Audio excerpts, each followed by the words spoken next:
नमस्कार दोस्तों, स्वागत है आपका SF न्यूज़ में। दोस्तों ये बात करेंगे आज की दिन भर की बड़ी खबरों के बारे में। तो दोस्तों बताएंगे आपको पहली बड़ी खबर में कि हल्द्वानी में हिंसा के बाद बरेली में हंगामा, पथराव, 4 लोग जख्मी।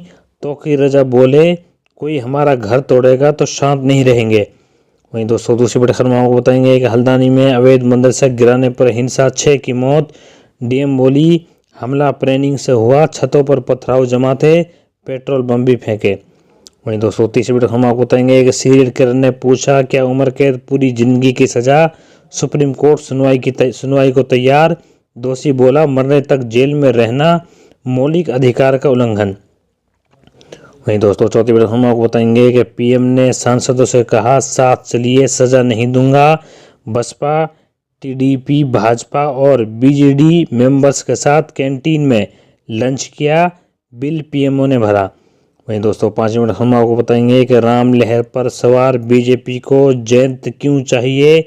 UP की 27 लोकसभा सीटों पर जाटों का असर 2024 में कितना अहम।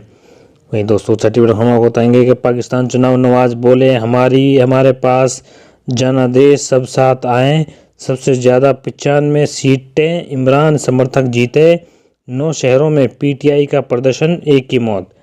वहीं दोस्तों बने नहीं हमारे साथ बताएंगे आपको एक खबर विस्तार से। दोस्तों चलते हैं पहली बड़ी खबर की ओर।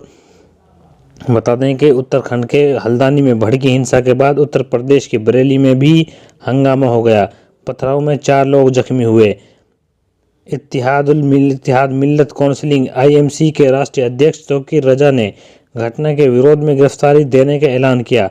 तौकीर रजा ने शुक्रवार दोपहर दरगाह आला हजरत पर नमाज पढ़ी। उसके बाद गिरफ्तारी देने के लिए वहां से आगे बढ़े, लेकिन पुलिस ने उन्हें रोक लिया।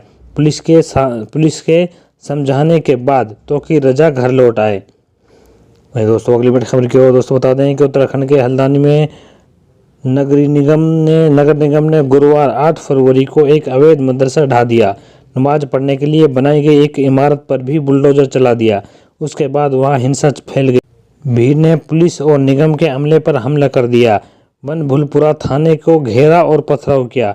न्यूज एजेंसी PTI के मुताबिक हिंसा में अब तक 6 लोगों की मौत हो चुकी है। 300 पुलिसकर्मी और निगम कर्मचारी घायल हैं। प्रशासन ने कर्फ्यू लगा दिया और दंगाइयों को देखते ही गोली मारने का आदेश दिया है। वहीं दोस्तों अगली बड़ी खबर की ओर दोस्तों बता दें कि क्या उम्र कैद की सजा का मतलब पूरी जिंदगी जेल में रहना होता है। इस सवाल का जवाब जानने उम्र कैद की सजा पाए एक सीरियल किलर ने सुप्रीम कोर्ट में याचिका लगाई। शुक्रवार 9 फरवरी को सुप्रीम कोर्ट इस पर सुनवाई के लिए तैयार हो गया है। साथ ही दिल्ली सरकार से भी जवाब मांगा है। याचिका में ये भी पूछा गया है कि आपराधिक प्रक्रिया संहिता CRPC की धारा 432 के तहत इस सजा को कम या माफ़ किया जा सकता है या नहीं, क्योंकि इस धारा में उम्र कैद की सज़ा को निलंबित करने का प्रावधान है। दरअसल 2003 से 2007 तक 6 लोगों की हत्या और सबूत मिटाने के दोषी चंद्रकांत ने याचिका लगाई कि दिल्ली हाईकोर्ट ने उसकी मौत की सज़ा को उम्र कैद में बदल दिया था, लेकिन शर्त भी रखी थी कि उसे मरते दम तक जेल में रहना होगा।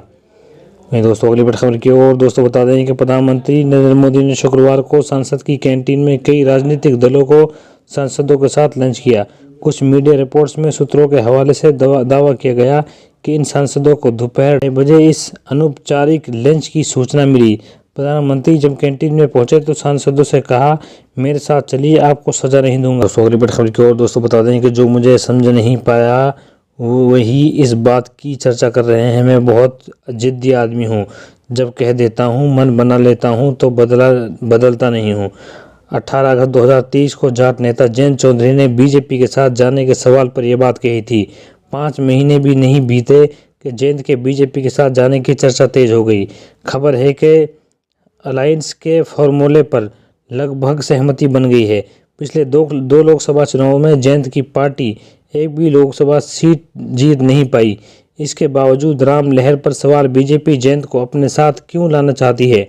UP में जयंत और उनकी राष्ट्रीय लोकदल पार्टी की क्या हैसियत है।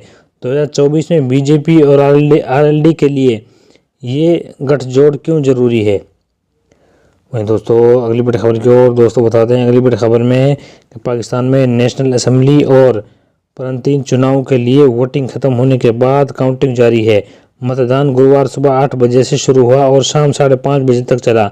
चुनाव आयोग ने 18 घंटे की देरी के बाद आधिकारिक नतीजे घोषणा करने शुरू कर दिए। पाकिस्तान की नेशनल असेंबली में कुल 336 सीटें हैं। इनमें से 265 सीटों पर चुनाव हुए, एक सीट पर चुनाव टाल दिए गए, बाकी सीटें रिजर्व हैं। सरकार बनने के लिए 134 सीटों पर बहुमत होना जरूरी है।